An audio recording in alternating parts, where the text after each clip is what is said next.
Үндемей, түндемей влогты резко Чикагоның ортасынан бастап кеткен. Қалайсыңдар достар? Дәл қазір біз Чикаго қаласындамыз. Күтпедіңіздер ма? Күтіңіздер. Міне менің артымда тұрған ол Чикаго қаласының орталығы, даунтаун, яғни ал мынау фонтан, бұл деген Millennium деген парктың ішіндегі осындай міне фонтанчик екен. Кішкентай балалар суға түсуге келеді, қараңыздар. Ана Айша жатыр. Майо. Кеттік, жарайды. Мен сіздерге Чикагоны кішігірім көрсетіп кетейін. Себебі бізде уақыт өте аз. Чикагоға біз андай жол жөнекей соқтық. Сондықтан қай жаққа барамыз, не үлгереміз, соны көрсетем. Міне мынау Чикагоның орталығы, биік-биік ғимараттар. Негізі шынымен де даунтауны, яғни орталығы Нью-Йоркқа сәл-пәл келеді. Екінші Нью-Йорк дейді ғой, міне сондай. Шынымен сондай екен. Онан қараңыздар, мынандай прикол, аузынан су шығып жатыр мынаның. Мен де шыдамай кеттім, мынаны қараңыздар. Ей, тонып атқан жоқсың ба сен?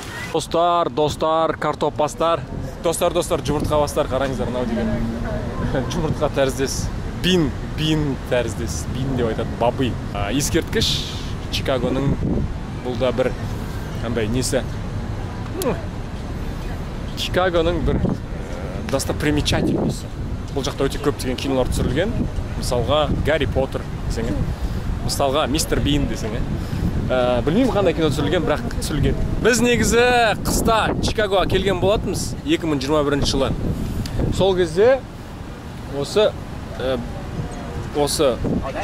не деп айтайын? Бин деп айта берейінші. Осы бин жабық болды. Осы ескерткіш жабық болды. Енді міне араға 3 жыл салып қайтадан келдік.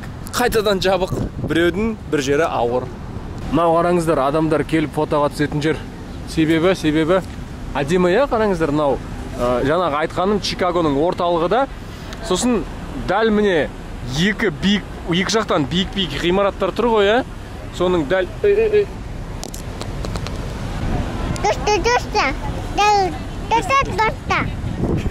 достар картопастар. Бізде фотосессия міне мынандай фонда, бұл деген адамдардың келіп суретке түсетін жер екен. Қараңыздар, екі биік ғимараттардың ортасында. Ар жақтан күн өтеді дедіңдер ма? Күніне бір рет? Или қалай? Жылына бір екі күн болады. Болды. Анау тұрған екі ғимараттың дәл ортасында жылына бір-екі рет қана болады екен. Күн сол жерде батады. Закат сол жерде болады. Бүгін емес, яғни, себебі закат болып жатқан жоқ. Сондықтан осындай. Кеттік төменге. Достар, картопастар, біз Чикагоның даунтаунына кірдік. Қараңыздар. Мынау бағана мен сіздерге көрсеткен екі жақтағы биік ғимараттардың ортасындағы көшемен кетіп бара жатырмын. Мына жақ бар ғой, мынау көше бар ғой, ана супергеройский фильмдардағы Бэтмен, Человек-паук, сол құтқаратын ана бұзақылар жүретін көше сияқты ғой. Адамдарды тонайтты, сосын Бэтмен келіп құтқаратты, немесе Человек-паук, сосын анау жоғары мен қашан. Кеттік. Ары қарай. Мынау достар, естеріңізде ма? Мен қыста түсірген влогта, Чикаго туралы түсірген влогта салдым ғой деп айтайын десем, сіздер білмейсіздер ғой, себебі ол влог мен шыны керек түсірдім. Ол бар менде, материал бәрі жатыр, бірақ салынбай қалды. Себебі дыбысы дұрыс жазылмаған. Енді араға 3 жыл салып қайтып келдік. Міне осындай Чикаго деген, нау деген кинотеатр сияқты. Немесе былай қарасаң казиноға ұқсайды. Ал қазір сіздерге мен достар Чикаго қаласында орналасқан екі бигуди көрсетіп біреу, екеу көрініп тұр ма? Негізі бигудиға ұқсайды. Дегенмен бұл деген тұрғын үй кешені немесе гостиница. Дәл толық ақпаратты білмеймін, бірақ мен білетінім, анау қараңыздар, ортасына дейін тұрақ қой. Көліктердің тұрағы. Одан кейін жоғары жақтары адамдардың тұратын пәтерлері. Ал тұрақ неге олай жасалған десеңіздер, неге бейт десеңіздер, Чикагода жалпы тұрақпен кішкене қиыншылықтар бар екен, себебі биік ғимараттар өте көп, көшелер өте аз. Міне, қараңыздар. Әдемі, мынау тұрған Трамп Тауэр деген бұл Трамп көкеміздің қонақ үйі. Анау тұрған Salesforce деген білмеймін екен, бірақ мынау тұрған Трамп көкеміздің қонақ үйі. Трамп көкеміз мені қонақ үйіне шақырған, қонақ болып келді. Бірақ мен айттым, уақытым жоқ, ренжіме дедім. Кеттік, қазір біз River Walk деген жермен жүрейін деп жатырмыз. Ана адамдар каякпен кетіп бара жатыр. Қаяққа кетіп бара жатыр екен, каякпен. Аналар қайықпен кетіп бара жатыр екен. Олар қайықпен қайыққа кетіп бара жатыр екен деген жаңылтпаштан қалайсыздар? Міне осындай әдемі көріністе набережканың жағасында, набережка деп айтады ғой бізде. Бізде Семейде бар ғой осындай.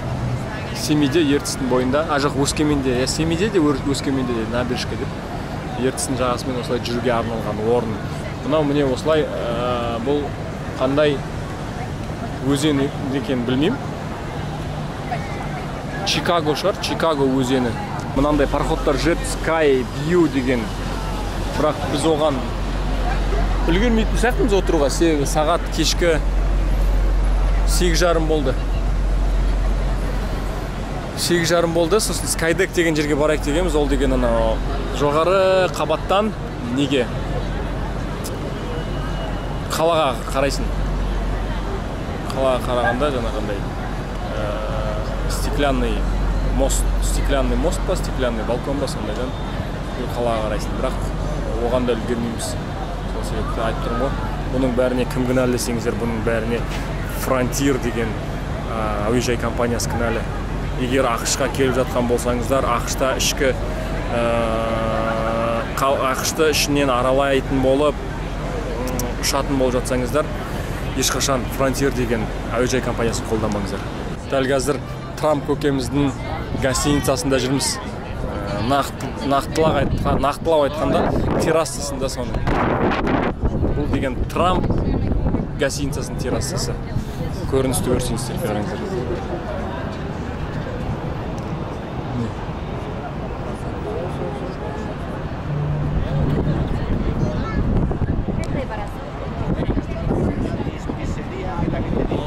Достар, картоппастар, сіздерге айттым ғой, біз Трамп Тауэрдің террасасында жүрміз деп. Бұл деген не ғой андай?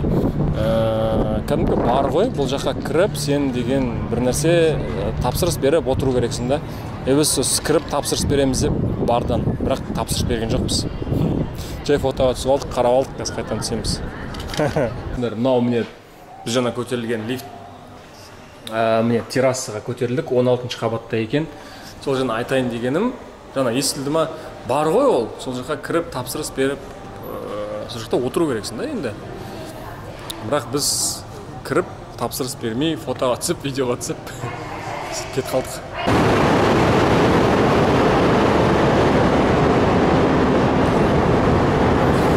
Бұл не десеңіздер, достар, бұл ЛРТ. Біз Чикаго қаласында қайда тоқтадық деген сұрақ мазалап атса, сіздерді мен білем барлықтарыңызды мазалап атыр, себебі Чикагоға келуді жоспарлап атсыздар ғой. Дым мазаламаған болсашы? Жоқ, мазалап атыр бәрін. Біз деген менің сестренкам тұрады Чикагода. Бұрыннан білем, 2021 жылдан бері тұратын білем да. Енді бірақ Чикагоға келіп, 20 жылдан, одан бері Чикагоға келмедік. Сол енді келіп, үйіне қонақ болып келіп жатырмыз. Осы үйге қондық. Таңғы астан бастап жатыр. Таңғы дастарханнан қалаған нәрсеңіз бар ғой мұнда, қараңыз. Лағман, жұмыртқа, жүгері, самса. Тещин языктың жаңа версиясы. Мынау деген тещин языктың обновленный версиясы. Updated version. Мына үйлерді қараңдаршы. Венетка деген қалада жүрміз біз. Мынау біріндей байлардың районы ғой. Қараңдар қандай үйлер. Мынау емес енді. Мыналарға қарамай қойыңдар. Мен мына үйді қараңдаршы. Мынау деген не қандай? Общежитие ғой. Ішіне 30 адам смело сиятын, бірақ семья тұрады. Мынаны қараңдар. Міне сол айтқанымдай Венетка деген қалада жүрміз. Не үшін бұнда жүрсіңдер десеңдер, қазір жақындап қалдық, 1-2 минут қалды. Мына жақта не ремонт болады. Не осы ғой. Мә, уже кеп қойдық па не? Мына ой ғой. Жазда басқалай көрінеді екен ше негізі. Басқалай көрінеді, қыста кәдімгі кинодағылай көрінеді. Честер ма или? Иә? Сен түсіп түсіріп алсасын, мен шығармын, Айшатай кішкене демал аласың. Міне, қараңдар. Бірден мен ойлап едім қазір сендерге андай сюрприз ретінде бүйтіп пададам деп көрсетем деп. Ау. Иә. Бордюрда тұрмын. Мен сіздерге сюрприз ретінде көрсетем деп ойлағам, бірақ та болмай қалды. Сондықтан қабыл алыңыздар. Мынау деген «Один дома» фильмін білетін жақсыздар. Сол фильмдағы үй ғой. Қараңдар. Ал мынау «Два дома» деген фильмдағы үй десең. Мен айтам, міне осы ол Чикаго қаласының, бұл Чикаго қаласының ең туристер көп келетін орындарының бірі, бірақ қыста.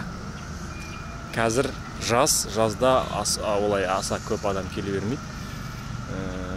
Сондықтан міне мен сіздерге міне тағы да көрсетейін, қараңыздар. Осы үйде, осы жерде «Один дома» фильмі түсірілген. Ұнады ма? Күшті ма? Негізі қызығы, кішкентай кезде өліп қарайтын едік қой сол киноны. Мен әлі күнге дейін әр жыл сайын қараймын сол киноны. Түсіріп жатырмын ғой. Иә, әр жыл сайын қараймын. Қарауға тырысам, себебі ескірмейтін кино ғой. Әр жаңа жылда бір күшті, керемет вайп береді. Мына жақта калибр ұшып жүр.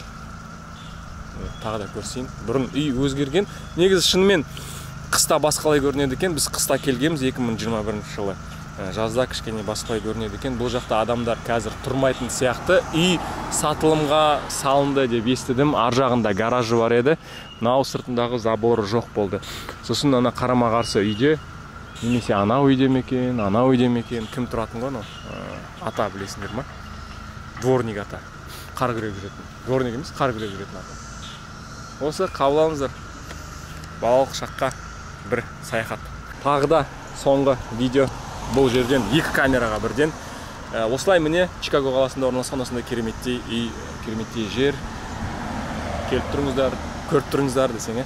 Ақыры осы жаққа келдік қой деп жаңа жолда кетіп бара жатып, жақын жерде сол «Один дома» фильміндағы церковь та бар ғой, соған да соға кетейік деп, соған соғып кеттік, соғып кетіп бара жатырмыз. Міне тұр, қараңыздар. Бұл деген «Один дома» фильміндағы шіркеу, Кевиннің баратын шіркеуі, бірақ бір қызығы бұл церковьтің тек сырты түсірілген да, ал ішін олар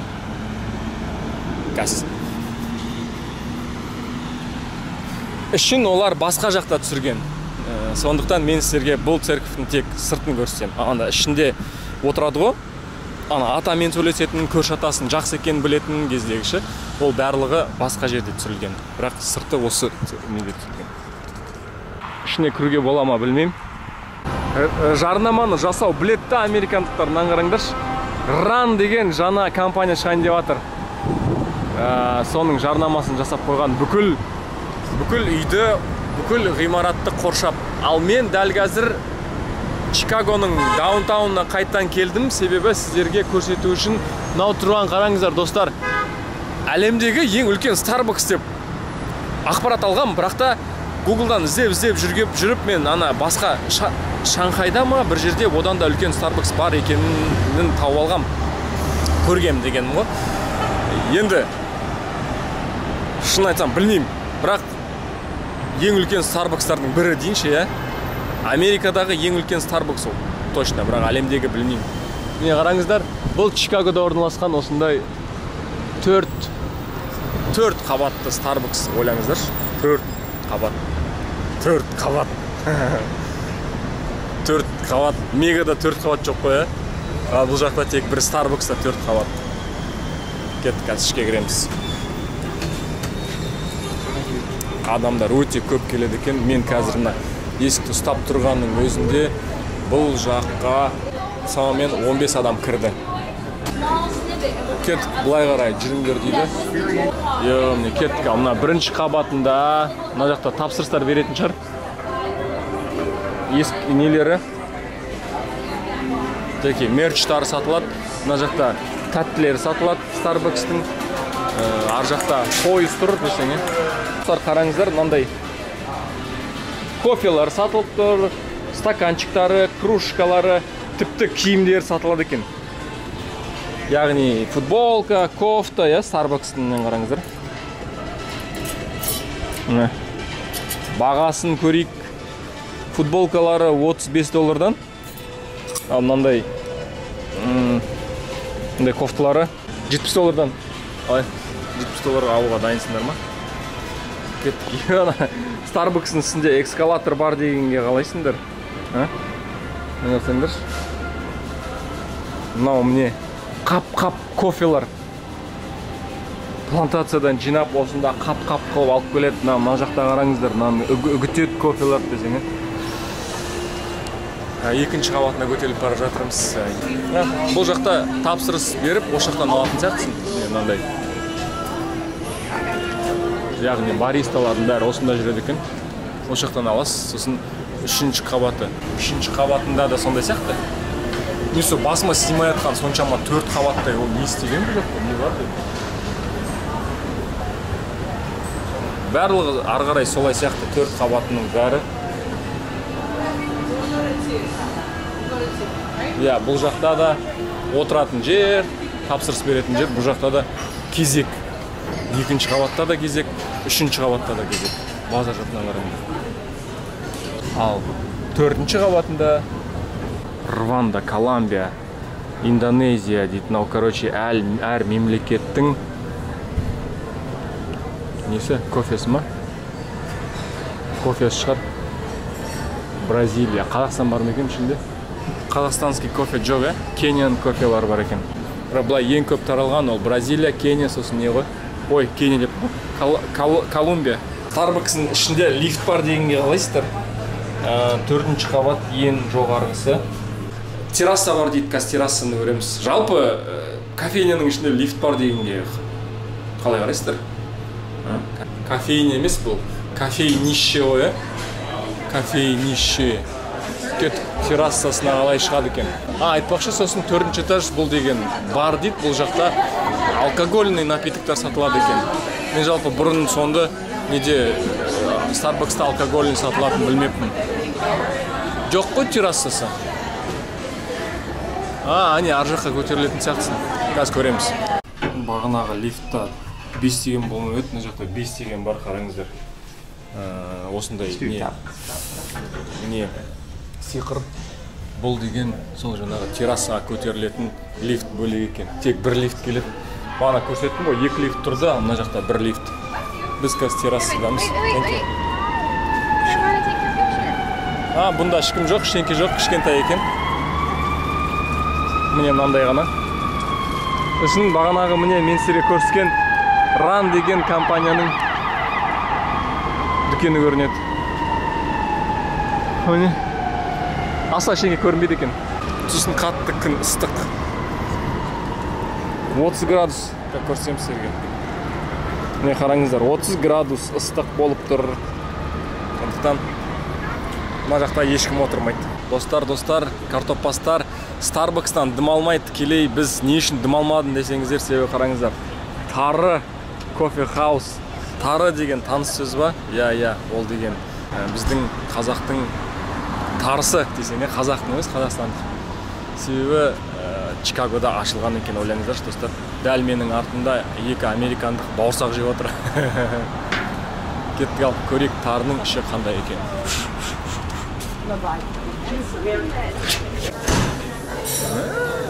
Күшті ғой іші? Іші күшті ғой? Күшті ғой іші? Мұнан қараңдар, менің кофем келді. Бұл деген, мен бірінші рет ішейін деп тұрмын. Мен негізі естігем, Қазақстанда бар екен кофе тарымен ішіп көрмегем. Енді қазір Қазақстанда емес, Америкада жүріп бірінші рет ішейін деп жатырмын кофе тарымен. Латте ірімшік, ішінде ірімшік ба сонда? Американо сүтсіз. Сенікі не ма? Американо тарымен ба? Тарсыз бе? Тарымен, Бапты, сенікі шай тарымен. Міне тар көрінеді. Мынаның ішінде керемет екен шай. Мынада да тары көрініп тұр. Дәл қазір біз Чикагода орналасқан Тары деген кофейняға келдік. Қазақтар ашқан, қазақтар жұмыс істейді. Қазақский вайб, мынандай кесе. Және де алғашқы рет кофе тарымен мен Қазақстанда бар деп естігем. Сол үшін Қазақстанға барғым келіп жүрген, осыны көру үшін. Себебі мен кофе жақсы көремін ғой. Бірақ та бұл кофе маған өзі келді, Америкаға десем. Кеттік ал. Ой-ой.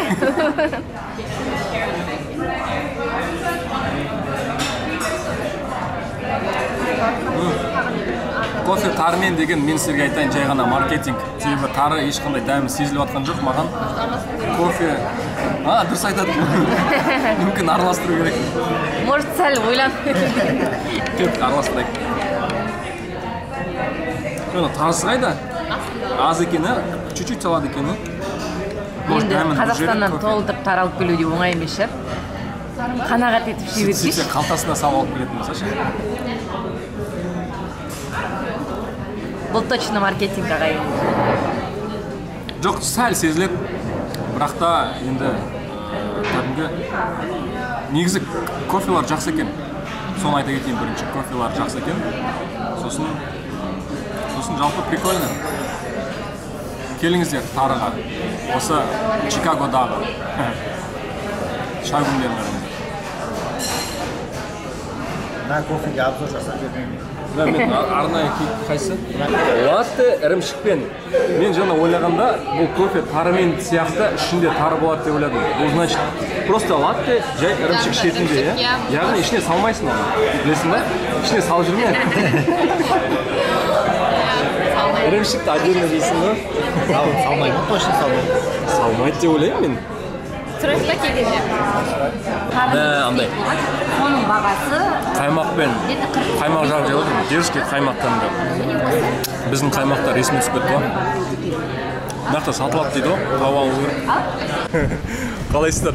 Бізде не қайталанып жатыр? Один домадағы сахна. Олар ұйықта қалып самолеттарына кешігеді ғой. Сол сияқты біз де самолетімізға кешігіп отқан сияқтымыз. Біз шай ішіп отырып, тарыда асықпай. Сосын пробкаға түсіп, самолеттің ұшуына 1 сағат қалған кезде келдік аэропортқа. Сосын пока багажды өткізіп, билетті алып, в общем, сосын неден өтті, андай тексерсең өтесің ғой, соның бәрімен шымкас бір 20 минуттай қалып, үлгереміз, жүгіріп баратырмыз. G4.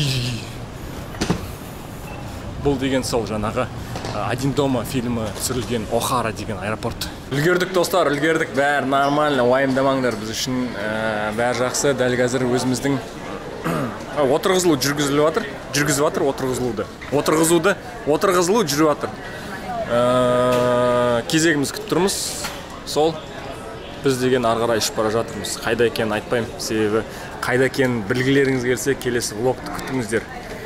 Арнаға жазылыңыздар, лайк басыңыздар, достарыңызға айтыңыздар. Ал мен сіздерге қараңыздар, мынандай автомат көрсетсем, бұл кішкентай балаларға арналған заттар сататын автомат. Негізі ыңғайлы, ішінде подгузниктер бар, мысалы негізі пустой көп нәрсені сатып алған. Дегенмен, міне балалар су ішетін бутылка.